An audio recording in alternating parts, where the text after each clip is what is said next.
Olá, olá! Seja muito bem-vindo, seja muito bem-vinda. Eu sou a Maria, da Vida de Mestra, e essa é uma série de vídeos de análises de editais. Então, se você tem pretensão de fazer mestrado em Direito, você tem que começar a aprender a analisar o edital. É por isso que eu criei essa série chamada Review de Editais, e hoje nós vamos analisar juntos um edital muito importante. Então, se liga aí! Olá, pessoal! Vamos lá analisar o edital hoje da Universidade do Estado do Rio de Janeiro. Então, programa de pós-graduação em Direito da UERJ. Vamos lá. Consegui aqui pra gente um edital bem atualizado, né? Do final de 2020. Então, vamos lá com o nosso preâmbulo normal, né? Falando que o coordenador, no uso das suas atribuições, informa que. Vamos lá, então, descobrir qual é a data, né, o prazo de inscrição para esse edital. Entre 5 de outubro e 13 de novembro de 2020 estarão abertas as inscrições para a seleção de discentes, ou seja, alunos, no curso de mestrado em Direito no programa de pós-graduação da UERJ, seguindo as recomendações abaixo. Olha só, gente, antes da gente continuar seguindo, eu quero ir lá no final para a gente poder ver quando esse edital foi publicado, para a gente ver quanto tempo demora entre uma coisa e outra. Então, vamos lá. Rio de Janeiro, 29 de setembro de 2020. Então, foi publicado em 29 de setembro e logo em 5 de outubro estavam abertas as inscrições. Então, não demorou muito, o que significa que o pessoal não teve muito tempo para se preparar, não. Olha só, 5 de outubro a 3 de novembro é pouco mais de um mês. Então, como vocês já sabem, um pouco mais de um mês dá tempo da gente fazer projeto, da gente começar a pensar em fazer mestrado, da gente começar a organizar os documentos? Não dá. Então, é por isso que quando o edital sai, a gente já tem que estar com meio caminho andado. Então, é por isso que eu estou aqui analisando esse edital previamente com vocês, porque caso você queira fazer o seu mestrado lá na UERJ, você já sabe mais ou menos como é que vai funcionar e vai saber também o que você precisa correr atrás antes, certo? Olha só, os aprovados iniciarão o curso em março de 2021. A seleção será integralmente realizada por meios virtuais. Claro, né, gente? Estamos vivendo ainda a pandemia do coronavírus e não sabemos quando vamos poder retornar a fazer as seleções de maneira física. As 90 vagas serão distribuídas de acordo com o número de docentes, conforme a tabela do anexo 1. Pessoal, eu quero fazer uma ressalva aqui nesse edital. Esse edital, mesmo eu fuçando e procurando e analisando o edital e o site do PPGD, eu não consegui ter acesso a esse anexo. Me parece que tem algum problema no arquivo que a gente não consegue clicar aqui e não redireciona para um outro link.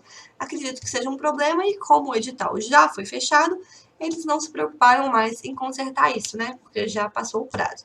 Então, infelizmente, se alguém conseguir aí acessar esses anexos, é bom que deixa pra gente aqui nos comentários.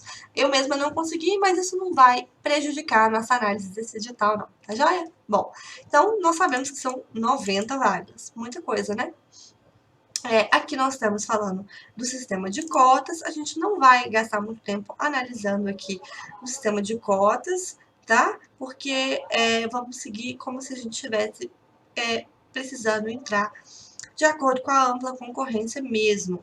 E aí, se você for uma pessoa que se enquadra em algum tipo de cota, em qualquer tipo de edital, você, por favor, tenha mais atenção a esses artigos. Combinado? Bom, olha só. Nós temos aqui indicando que o curso terá início no mês de março de 2021 e os discentes deverão defender a dissertação até o mês de março de 2023, porque a gente já sabe que o mestrado tem aí seu prazo máximo de 2 anos. Espera aí, como assim a gente já sabe?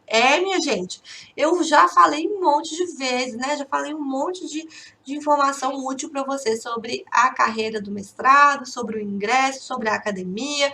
Então, se você não sabe, caiu de paraquedas nesse vídeo, gostou e quer saber mais sobre mestrado, vai lá na minha página do Instagram, @Vida de Mestra, que você vai ter um monte de informação bem útil e necessária para você, tá? Bom, e aí nós temos aqui, então, o início do nosso edital com as partes realmente muito importantes, que são as inscrições e a seleção. Das etapas do processo seletivo, as inscrições serão feitas pelo site no prazo estipulado, que a gente já viu lá que é de um pouco mais de um mês. Será cobrada a taxa no valor de R$ 350.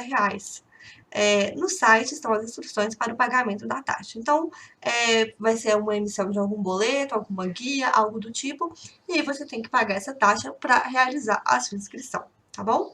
É uma taxa um pouco cara, sim, mas temos que lembrar também que essa é uma universidade pública, né? Então, eles até colocam aqui, ó, que não serão cobradas taxas de matrícula ou mensalidade, porque está de acordo com o princípio da gratuidade do ensino público. Então, normalmente, quando são programas públicos, a taxa de inscrição costuma ser um pouquinho mais cara, já que depois não vai ter o pagamento de mais nenhum outro tipo de taxa ou mensalidade.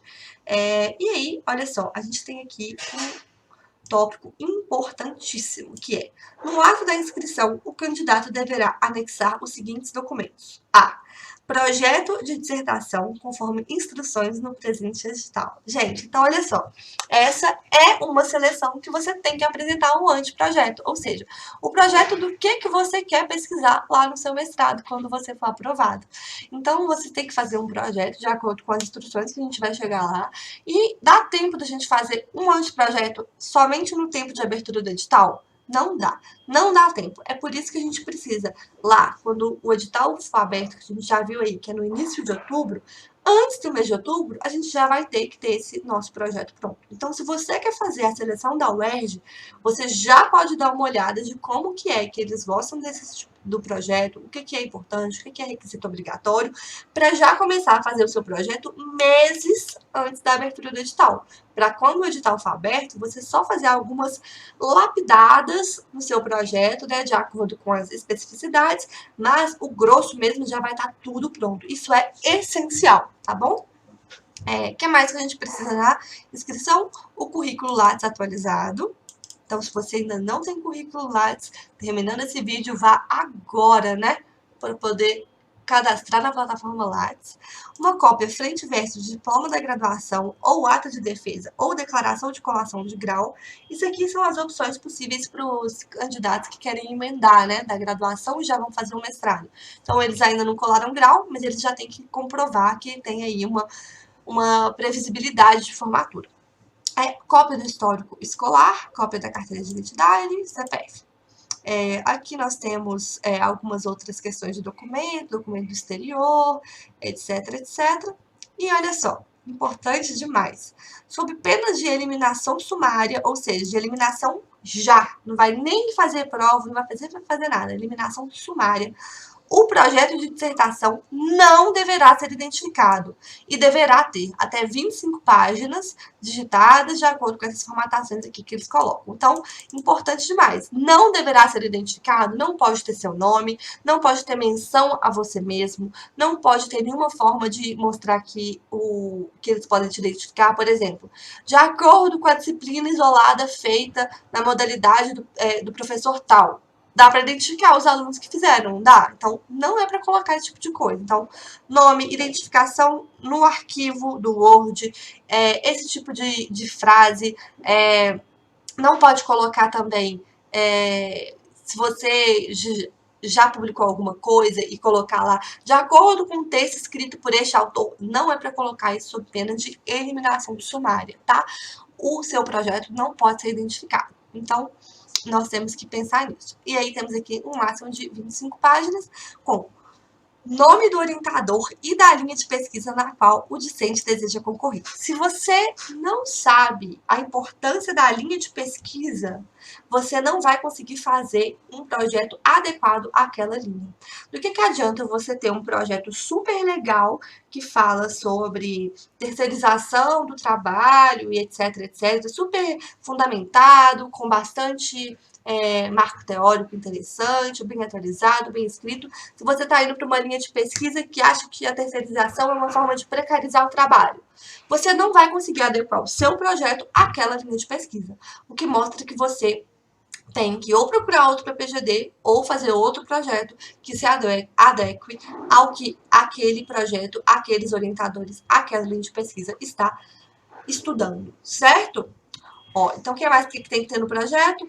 resumo, introdução justificativa, com síntese de bibliografia fundamental, objetivos, plano de trabalho e cronograma de sua execução, ou seja, quando você passar, qual é o seu plano de trabalho? O que você vai fazer no mês tal? Qual é que é o seu cronograma? Quando é que você acha que você vai começar a escrever? Coloque isso, faz uma tabela. Essa série de vídeos, o objetivo não é falar sobre o passo a passo de projeto. O objetivo aqui é a gente fazer review digital. Mas lá no Instagram e até mesmo aqui no YouTube, eu já tenho muito conteúdo que pode te ajudar a fazer o seu projeto. Além de, claro, nas minhas mentorias. Né? Nas minhas mentorias eu tenho aí a maior parte da mentoria voltada para a elaboração do projeto. O que mais que a gente tem aqui no projeto? Então, material e métodos, forma de análise dos resultados e a bibliografia. Pessoal, vejam bem, vocês que já assistiram outros vídeos de análise edital aqui no meu YouTube, ou já viram outros vídeos meus que eu falo de projeto, vocês podem perceber que cada PPGD tem os seus requisitos obrigatórios de projeto diferentes. Então, não é todo PPGD que vai ter problema, não é todo PPGD que vai ter hipótese, não é todo PPGD que vai ter objetivo geral, objetivos específicos. Mas o interessante é a gente fazer um projeto o mais completo possível. Então, mesmo que aqui não coloque que tem que ter problema, eu te sugiro sim fazer um projeto de pesquisa, colocando aí qual que é o problema da sua pesquisa, qual que é a sua hipótese, seus objetivos, seu marco teórico, você fazer um projeto bem bacana e bem redondinho e costurado, porque se você só jogar esses itens aí, talvez vai ficar insuficiente. Aqui fala um pouco dos recursos do projeto, né, se o seu projeto não for aceito, fala por onde devem ser enviados, fala que o projeto é etapa classificatória e eliminatória. Bom, fala na seleção que vai levar em conta, olha só, o que eles vão avaliar no seu projeto. Inovação da pesquisa proposta, aderência à linha de pesquisa, produção do orientador indicado, ou seja, se aquele seu projeto tem aderência à produção do seu orientador indicado, a profundidade e complexidade da metodologia apresentada, o marco teórico e os demais elementos. Bom, pessoal, isso aqui está mostrando para a gente que a gente vai ter que colocar em prática aquela técnica que eu batizei de conhecendo a sua audiência. Não sabe o que eu tô falando? Tem vídeo já sobre isso, tá? Mas conhecendo a sua audiência você tem que saber para quem você está apresentando. Você tem que saber quem vai estar lendo o seu projeto. Desse modo, você tem que pesquisar o nome dos professores, pesquisar o Lattes, pesquisar as publicações e ver se você vai conseguir ou não fazer um projeto adequado a isso, porque é isso aqui que eles vão avaliar. Correto? Bom, aqui nós temos seguindo, então, as datas, lembrando que é muito importante você sempre colocar aí no seu plano, no seu calendário, as datas dos resultados, porque a gente é adulto e a gente quis fazer esse mestrado, certo? Então, a gente tem que correr atrás de ficar de olho nas publicações e nos resultados. Então, aqui eles têm algumas questões de datas, e aí nós temos aqui os candidatos autores dos projetos com notas iguais ou superiores a 7 serão convocados para arguição perante a banca de seleção. Então aqui nós temos a nossa segunda etapa. A arguição com a comissão de seleção terá caráter exclusivamente eliminatório, então não tem caráter classificatório, ou seja, não vai preencher ali o ranking de melhor colocado na seleção. Na arguição, a comissão de seleção observará os seguintes aspectos. Gente, olha só como que esse edital aqui, ó, tá dando pra gente de bandeja o que a comissão, o que a banca vai te perguntar. Exame e esclarecimentos acerca do currículo Lattes. Então, colocou lá no currículo Lattes que você publicou um artigo tal lá naquela revista, eles podem te perguntar. Colocou lá no currículo Lattes que você foi monitor da matéria de direito previdenciário quando você estava na graduação, pode ser que eles te perguntem um pouco, né? Tá aqui na ata, então, na pauta, então pode ser que eles perguntem, certo? Avaliação do tema que se pretende desenvolver, considerando a adequação dos interesses do candidato à linha de pesquisa pretendida. Mais uma vez, está mostrando para você que a UERJ valoriza muito a aderência do projeto do candidato à linha de pesquisa e aos estudos daquele PPGD. Beleza? Perfil e potencialidade acadêmica do candidato. Então, é o momento de você demonstrar que por que você quer fazer aquele mestrado, como que a carreira acadêmica tem a ver com você, qual que é o seu perfil acadêmico, você já publicou, já fez iniciação, já fez monitoria, é a hora de vender o seu peixe, tá? capacidade de dedicação ao programa. Então, eles podem te perguntar, mas você trabalha? Você vai ter tempo de se dedicar ao nosso programa? Você vai ter tempo de participar das aulas? Como é que vai ser isso para você? Capacidade de defesa, justificação e fundamentação do projeto de pesquisa. Aqui eles querem saber, primeiro, se foi você mesmo que fez o seu projeto, se você tem domínio sobre o seu tema, se você tem energia para defender aquilo, analisar também a sua oratória, a sua capacidade de se expressar e por aí vai. Mas olha só que beleza! Esse edital te mostra o que a banca te pergunta. Então, a partir disso, você já pode se planejar com muita antecipação. E a antecipação é a chave para uma aprovação muito mais tranquila, certo? Bom, então, aqui a gente continua e chegamos a uma próxima etapa, ou seja, nós já estamos chegando aqui na nossa terceira etapa dessa seleção, que é a proficiência em língua estrangeira. Os candidatos aprovados e matriculados terão até o dia de depósito do trabalho final, 30 de novembro de 2022, para apresentar um certificado de proficiência em língua estrangeira. Ou seja, a gente já teve vídeo aqui com outros editais que também permitiam que o candidato apresentasse a certificação em língua estrangeira depois que já ingressou.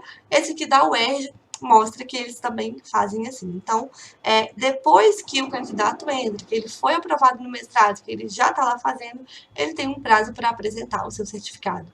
Esse jeito é muito mais fácil, né? Nem todo edital é assim, nem todo programa vai deixar essa beleza de poder colocar o certificado depois. Tem alguns que a gente já tem que apresentar no ato da inscrição. Bom, aqui nós temos uma seção para falar sobre as cotas, né? Não vou ler aqui com vocês. Temos também da isenção da taxa de inscrição. Então, se for seu caso, né, de necessidade, de baixa renda, você pode pleitear isso, de acordo com as regras aqui. Da pessoa com deficiência. Então, também, se você se enquadrar em qualquer uma dessas situações, você, por gentileza, leia com atenção. Aqui da matrícula, que beleza, hein, minha gente? Se você chegou até aqui é porque deu tudo certo, você foi aprovado e parabéns, né? E aqui tem algumas disposições sobre a matrícula que é muito importante você ter atenção para não comer mosca logo nesse momento, né? Fez tudo que é difícil e na hora da matrícula vai comer mosca, não pode. Nas disposições finais, aqui também a gente tem questões de validade do exame, questões de vagas, e aí a gente tem aqui colocado aqui para a gente também, que as bancas terão no mínimo 3 docentes, que será considerado aprovado no processo seletivo o candidato que obtiver nota igual ou superior a 7 na análise de projeto e menção aprovado na arguição com a banca de seleção. Os candidatos serão classificados segundo a nota do projeto e aprovados segundo o número de vagas disponíveis, e o candidato poderá ser aprovado, mas não classificado. Como assim? O que é isso? O que é isso? Você foi aprovado, o seu projeto tá legal, você passou na entrevista com a banca, mas o número de vagas foi insuficiente para a classificação que você passou. E aí, o que acontece? Né? Aí você tem que esperar, você tem que ver se vai surgir uma vaga para você ou não, e de qualquer forma, essa aprovação você pode colocar no seu currículo lá, se ela pode ser interessante, por exemplo, em situações de concurso público. Tem concurso público que pontua a mera aprovação, né? Não necessariamente a classificação. Então, nós temos essa situação que pode acontecer, sim, em alguns programas, em alguns editais, tá? Temos aqui situação de empate, enfim. E aí nós temos já a finalização desse edital. Uma coisa muito legal, né, que muitos editais colocam é esse cronograma geral no final. Então, a minha sugestão para você que vai fazer essa seleção, você imprime, né, esse cronograma e coloca aí no seu quadro de avisos para você não perder nenhuma dessas datas que são muito, muito importantes. Bom, pessoal, então é isso. Esse foi o edital da UERJ. Eu espero que tenha sido útil para vocês, tá bom? Um beijo, tchau, tchau.